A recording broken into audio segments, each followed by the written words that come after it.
Tere kõigile teaduskeele huvilistele! Selle aasta algul, kui Tartus kuulutati alanuks Eesti raamatu aasta, avati Tartu Ülikooli raamatukogus näitus pealkirjaga Õpetusest võrsub iva, eestikeelsest loengukonspektist kõrgkooliõpikuni, mille keskne eesmärk oli meenutada ja esile tuua legendaarseid eesti keeles koostatud kõrgkooliõpikuid. Mul oli au ja rõõm tegeleda selle näituse raames eestikeelsete meditsiiniõpikute, sõnastike ja käsiraamatutega ning loomulikult ei saanud kuidagi kõrvale jääda nende keel. Arstiteadus on sajandite jooksul kahtlemata palju muutunud, kuid üks küsimus on sellegipoolest jäänud samaks. Nimelt, kas patsient peab arsti keelest aru saama või mitte?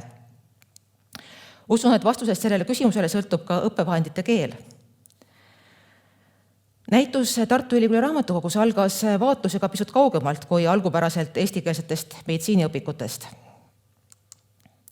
Esimene eestikeelne meditsiiniteos oli Pommerimaalt pärit arsti Peeter Ernst Vilde koostatud ja aastail 1766 kuni 1767 Põltsamaal välja antud eestikeelne ajakiri Lühike õpetus, mille algselt saksakeelsed tekstid tõlkis eesti keelde August Wilhelm Hupel. Ajakiri ilmus kord nädalas ja jagas tervisealast tarkust, mida ka talupojad võisid kasutada.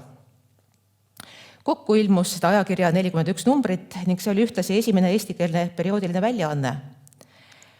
Ajakirja täispikk pealkiri on slaidil näha, see oli valgustusajale omaselt pikk ja selle najal võib ka vaadelda, milline võis olla eestlaste tollane meditsiinikeel, millest tuli tulevikus teaduskeelt arendama hakata.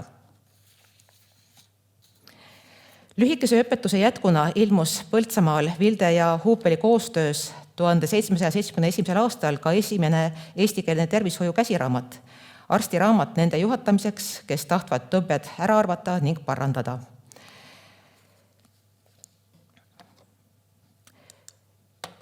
Friedrich Reinhold Kreutzwaldi teame eelkõige Kalevipoja autorina, kuid tema esimene eestikeelne teos oli Viina katk aastast 1840, mis oli mugandus Šveitsi autori Johann Heinrich Daniel Schocke raamatust Brandweinpest.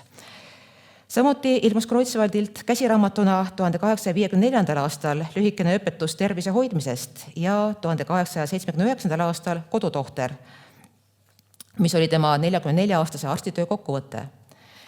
Kreutzwald hakkas ühtlasi arendama ka eestikeelset meditsiiniterminoloogiat. Hiljem tegeles eestikeelse meditsiinisõnavaraga aktiivselt kõrva-nina-kurguarst Peeter Hellat, kes läks Eesti meditsiiniajalukku terviseõpetuse käsiraamatu autorina. Terviseõpetus oli esimene põhjalik eestikeelne meditsiinikäsiraamat, mis oli kirjutatud oma aja teaduse tasemel. Peale haiguste ja tervishoiu käsitleti seal ka inimese anatoomiat ja füsioloogiat. Raamatu esimene trükk ilmus vihikutena aastatel 1891 kuni 1994 ja teine trükk aastal 1913. Kaasaegsete hinnang terviseõpetusele oli kõrge. Raamatu 3000 eksemplari müüdi läbi mõne aasta jooksul ja nõuti uut väljaannet. Uute oskussõnade loomiseks kasutas Peeter Hellat eeskätt murdesõnu, aga rakendas ka kirjakeeles tuntud või rahvale arusaadavaks kujuneda võivaid võõrkeelseid termineid. Suur osa Hellati terviseõpetuses esmakordselt esinevaist oskussõnust on hiljem tavakeeles kasutusse läinud. Nii on Peeter Hellat Eesti meditsiinisõnavarasse toonud sõnad lihas, verelibled, tuiksoon, tõmbsoon, erk, nõristus. Osa tema loodud oskussõnu püsib muutumatult tänaseni. Mõned kasutusel olnud väljendid on meie keele jaoks ehk pisut kohmakad, nagu nakkajad haigused ja söödikulised haigused, kuid Eesti Rahvusülikooli algusaastail kasutasid mitmed arstiteaduskonna õppejõud Hellati terviseõpetuse teist trükki oma loengute keeleliseks vormimiseks. Seega Peeter Hellati töö meditsiinikeele arendamisel ja terminoloogia loomisel oli tähtis mitte üksnes oma eriala, vaid eesti keele arendamise seisukohalt tervikuna. 1914. aastal avaldati ka Heinrich Nigoli Eesti arstiteadusline sõnastik, mis sisaldas üle 3000 ladinakeelse oskussõna eestikeelse vaste, kuid mis jäi teadustööde jaoks peatselt nõrgaks. Tartu Ülikooli ümberkorraldamine Eesti rahvuslikuks ülikooliks algas 1918. aastal. 2 teaduskonda, mida peeti kõige saksameelsemaks sakslastest õppejõudude rohkuse ja saksakeelse õppetöö tõttu, olid arstiteaduskond ja usuteaduskond. Oli teada, et arstiteaduskond ei saa esialgu hakkama ainult eesti keelega. Meditsiinivallas toimusid kiired muutused. 1921. aastal õnnestus Eestisse tuua Ludwig Puusepp, kes oli rajanud 1908. aastal Peterburi psühhoneuroloogia instituudi juurde maailma esimese neuroloogiakliiniku. Eesti keelega tal tollal kokkupuuteid ei olnud ja ta palus luba venekeelseks õppetööks Tartu Ülikoolis. Vaatamata taolisele olukorrale ja osade õppejõudude puudulikule eesti keele oskusele ilmus eestikeelseid meditsiiniõpikuid juba 1919. aastast. Siinkohal nende õpikute pealkirju vaadeldes on näha, et püüti pigem kasutada Eesti oma oskussõnavara, mitte rahvusvahelisi termineid. Oluline tähis oli aasta 1922, kui hakkas ilmuma ajakiri Eesti Arst esialgu mitmekeelsena. Eesti meditsiinikeele arendamisel oli silmapäistev Albert Valdes koos Johann Voldemar Veskiga. Eesti Arsti veergudel ilmusid kirjutised Albert Valdese loodud oskuskeeles ja Eesti arstkond võttis selle keele peaaegu omaks. 1924. aastal ilmus Albert Valdese ja Johann Voldemar Veski koostöös ajakirja Eesti Arst lisana sõnastik kogu eestikeelseid arstiteaduslisi oskussõnu, mis sisaldas 3000 eestikeelset sõna ladina, saksa ja venekeelsete vastetega. Samal aastal, 1924, hakkas Eesti Arst avaldama vaid eestikeelseid artikleid. Tartu Ülikoolis kaitses esimese eestikeelse doktoritöö pealkirjaga Superinfektsioon ja depressiooni immuniteet tiisikuse juures Arnold Liin 1922. aastal. See töö jäi masinakirja ja sellele järgnes kohe eelmainitud Albert Valdese samuti eestikeelne doktoritöö glükogeeni hulka vähendavate tegurite mõju üle südame spetsiifilise lihassüsteemi glükogeeni peale. See on avaldatud ka Tartu Ülikooli toimetiste sarjas. Glükogeeni asemel on eesti keeles kasutatud ka sõna maksatärklis. Tartu Ülikoolis õpetas Albert Valdes patoanatoomiat 50 aastat. Aga Eesti naised jõudsid eestikeelsed doktoritööde kaitsmiseni 1933. aastal. Sel aastal kaitsid arstiteaduskonnas doktoritöö Aleksandra Raatma kohtuarstiteaduse vallas ja Alma Tomingas farmaatsia alal. Aga patoanatoom Albert Valdesest ei saa me ikkagi üle ega ümber. Kuigi ta oli range ja värvikas õppejõud, täpsuse ja pedantsuse võrdkuju, oli tema kõige olulisem panus siiski Eesti meditsiinisõnavara arendamine. Sellal, kui Albert Valdes hakkas doktoritööd kirjutama, oli Eesti arstiteaduslik oskuskeel kohmakas ja ebatäpne. Süsteemselt hakkas ta meditsiinikeelt arendama pärast doktoritöö kaitsmist, sest tal oli kogemusi, milliseid raskusi väitekirja koostamisel esines. Slaidil on näited selle kohta, milliste sõnade ja sõnakujude vahendusel aitas Albert Valdes Eesti meditsiinikeelt sujuvamaks ja nõtkemaks muuta. Tänu talle on eesti keeles sõnad nihestus, kuumarabandus, haigla, nõuandla. Valdes kogus rahvakeelseid sõnu, et kasutada neid uute oskussõnade loomisel. Nagu juba mainitud, korrektset terminoloogiat propageeris ta peamiselt ajakirja Eesti Arst kaudu ning ta tegi koostööd Johann Voldemar Veskiga.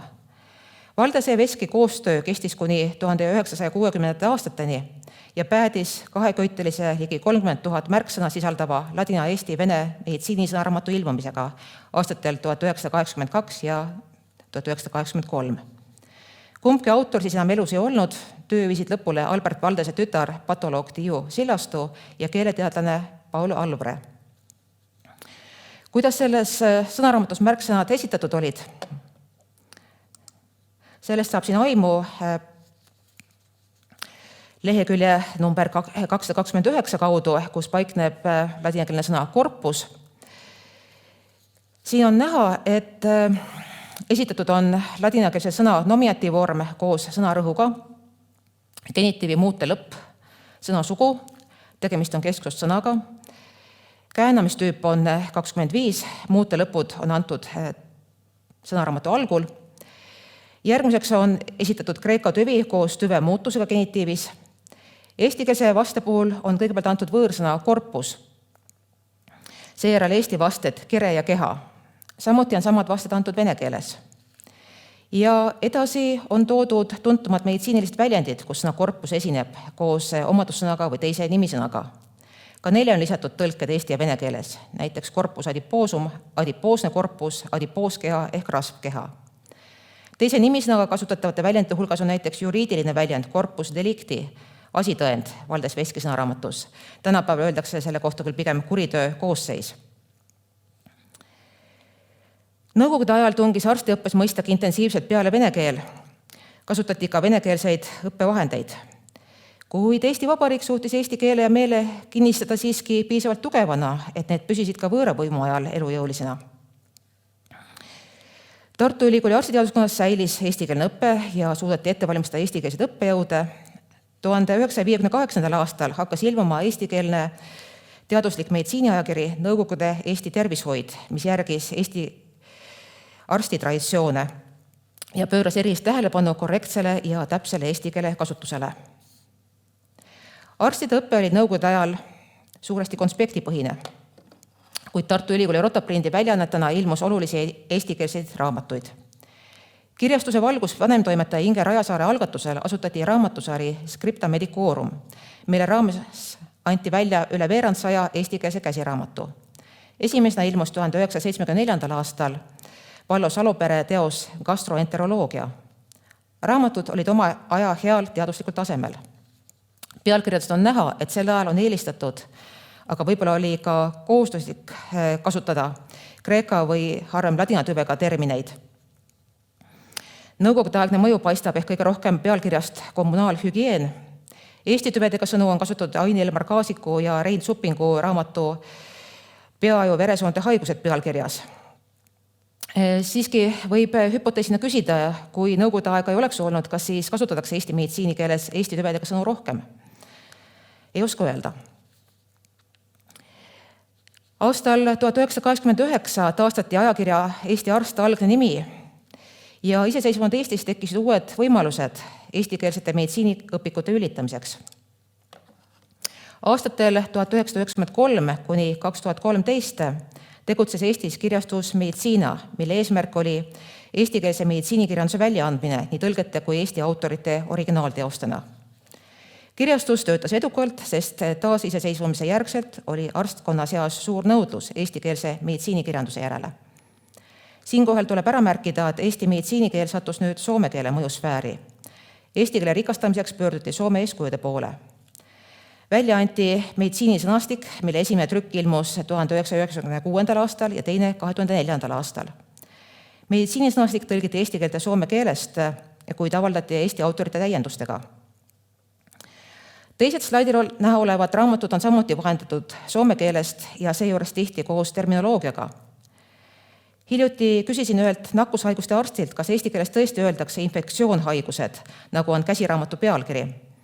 Sain vastuseks, et meil räägitakse ikka nakkushaigustest, aga tõlkeraamat on tõesti sellise pealkirjaga. Meditsiinisõnastikus on sõna nakkus kohta öeldud, et see on piiratud tähendusega ja tuleb vaadata märksõna infektsioon. Ilmselt on need teosed mõjutanud ka teiste oskussõnade kasutuselevõttu eesti keeles. Praegu ülitab eestikeelseid meditsiiniõpikuid kõige enam Tartu Ülikooli kirjastus. Lisandunud on uued teemad, näiteks peremeditsiin, gerontoloogia, meditsiinieetika, meditsiiniline biokeemia, mis on ka uusi oskussõnu lisanud.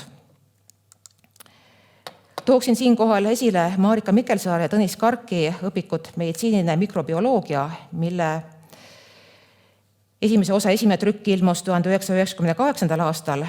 Kordustrükkidega lisandusid ka uued autorid nagu Irja Lutsar ja teised, aga siinkohal on näha selle raamatu eessõna, mis on väga heas eesti keeles ja viitab ka eelnevatele eestikeelsetele mikrobioloogialastele kõrgkooliõpikutele, mis anti välja 1920. ja 1930. aastatel.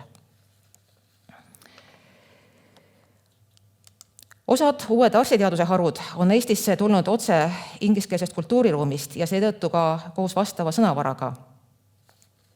Kui vaadata populaarsete meditsiiniõpikute pealkirju, mis on välja antud vahemikus 1996 kuni 2015, siis võib küsida terminoloogia kohta, kas metabolismi asemel võiks eesti keeles rääkida hoopis ainevahetusest. Valdes Veski sõnaraamat annab ladinakeelse sõna metabolismus vasteks, see on küll kreeka tüvega sõna tegelikult, aga vasteks on antud metabolism, metaboolia ja ainevahetus. Meditsiinisõnastik ütleb sõna metabolism kohta vaata ainevahetus. Sõna biomolekul definitsioon on Eesti Keele Instituudi ühendsõnastikus päris keeruline.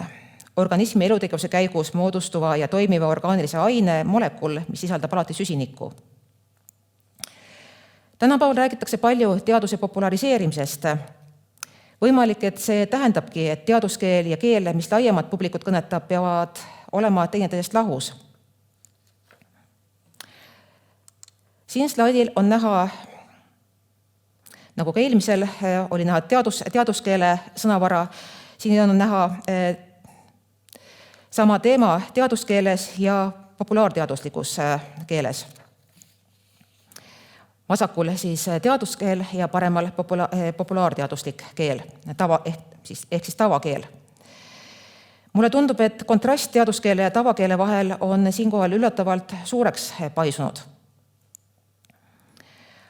Aga samal aastal õpikuga inimkeha põhilised biomolekulid aastal 2015 ilmus Eesti Maaülikoolis raamat, mis siiski kinnitab, et meditsiinitöötajad vajavad mitmeid keeli. Enn Ernitsa raamat kätkeb endas nii sõnaraamatut kui käsiraamatut, kus ladinakeelsetele sõnadele on vasted toodud 6 keeles.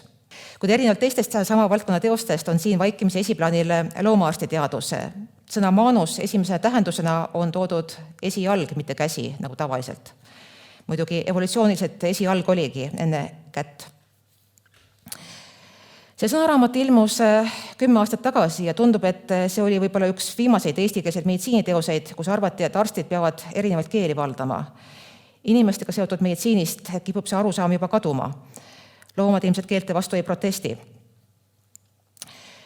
Toon siinkohal edasi näite Tervise Arengu Instituudi kodulehel olevast tervisesõnastikust, kus on öeldud sõna alkoholism kohta, et see on vananenud mõiste ja selle asemel on parem kasutada väljendit alkoholi tarvitamise häire. Eesti keeles võiks siis pigem ju olla vägijookide tarvitamise häire, kui tahata läbinisti eestikeelset väljendit. Kui eesti keele sõnale on tervisesõnastikus märgitud teise keele vaste, tähendab see eranditult vaid vastet inglise keeles. Aga kui nüüd vaadata täpsemalt, siis sõna anoreksia juurde toodud väljend anorexia nervosa ei ole sugugi ingliskeelne, vaid hoopis ladinakeelne. Jällegi sõna anoreksia on kreeka tüvega. Aga pole kahtlust, et seda ka inglise keeles niimoodi kasutatakse. Ladina keelt lihtsalt ei mainita enam. Selle kohta, et erinevad keeled on meditsiinis siiski olulised ja nende tundmine mõjutab ka eesti keele oskussõnavara, toon näite 4 erinevast meditsiiniga seotud sõnastikust. Valdes Vestki sõnaraamatust, meditsiinisõnastikust, Enn Ernitsa anatoomia sõnastikust ja tervise sõnastikust. Need on seotud hammaste ja suuõne tervisega. Aga sõnad on siin erineva tähendusega. Siin ei saa vist isegi öelda nuanss, sest tõesti on tähendused erinevad. Eesti keeles on hambaarsti sünonüüm justkui stomatoloog, aga sama tähendusega need sõnad siiski ei ole. Ladina keele dens ja kreeka keele odus genitivodontos tähendavad hammast, aga kreeka keele sõna stoma tähendab suud. Seega stomatoloogia on laiema tähendusega kui hambaravi. Soomes on kasutusel sõna odontoloogia hambaravi tähenduses, mida meil ei kasutata. Vähemalt kasutatakse suhteliselt vähe. Tervisesõnastikus on hambaravi ingliskeelseks vastaks antud dentistry, mis on ka õige, kuid nagu öeldud, stomatoloogia ei ole tegelikult hambaravi sünonüüm, nagu selles sõnastikus vastaks on antud. Samas eestikeelne suuteadus või suuhaigusõpetus ei ole väga levinud. Siin on võib-olla traditsioon natukene nihkes. Vaadata võib ka mõni aasta tagasi üleilmselt levinud viiruse nime kasutamise soovitusi Tervise Arengu Instituudi kodulehel. Tekstides on kokkuvõtlikult öeldud, et õige on kasutada COVID-19 suurte tähtedega. Aga kui seda väljendit kasutada õigesti ei osata, siis võib kirja panna ka koroona, seega koroonahaige või koroonapatsient. Mulle tundub, et kunagi püüdsid arstid meditsiinikeelt muuta võimalikult paindlikuks, aga nüüd läheb eesti meditsiinikeel justkui kohmakamaks tagasi. Ja kokkuvõtteks ütleksingi, et oma ettekandes püüdsin näidata, kuidas on erinevad keeled läbi aegade mõjutanud eestikeelset meditsiinikeelt, alustades saksa keele mõjust, jätkates seejärel vene, soome ja inglise keele mõjutustega. Taustal on seal alati olemas olnud ladina ja kreeka keel. Seal taustal on nad praegugi, kuigi neist Eesti meditsiinis ei pruugita enam väga palju teada. Meil on ikkagi valikud, kas kasutada spetsialisti nimetusena sõna otorinolaryngoloog või kõrva-nina-kurguarst, kas hambaarsti juures rääkida molaaridest või purihammastest. Eesti patsiendile meeldib teine variant ilmselt rohkem. Tänapäeva Eesti meditsiinikeel tundub sageli olevat justkui erinevate keelte sulam, kus lähteallikaid enam ei mäletata. Samas püsib meditsiinis ikkagi arusaam, et teaduskeel peab olema tavakeelest võimalikult erinev. Inglise keel, mis praegu teaduses prevaleerib, on meditsiinis ja mujalgi sageli vaid vahendajakeel, mis samas oma pitseri jätab. Tuletan siiski meelde, et eestikeelse meditsiinisõnavara loomisel pöörduti algul just tavakeele ja murdesõnavara juurde. Samas arstid, kes seda tegid, valdasid hästi ka võõrkeeli. Ilmselt on tänapäeval puudu just keeleoskajatest ja keelehuvilistest arstidest, kes suudaksid meditsiinis eesti keelele sobivat paindlikku ja nõtket oskussõnavara luua ja edasi arendada, nii nagu tegid nende kolleegid eelmisel sajandil. Aitäh kuulamast ja jään huviga küsimusi ootama.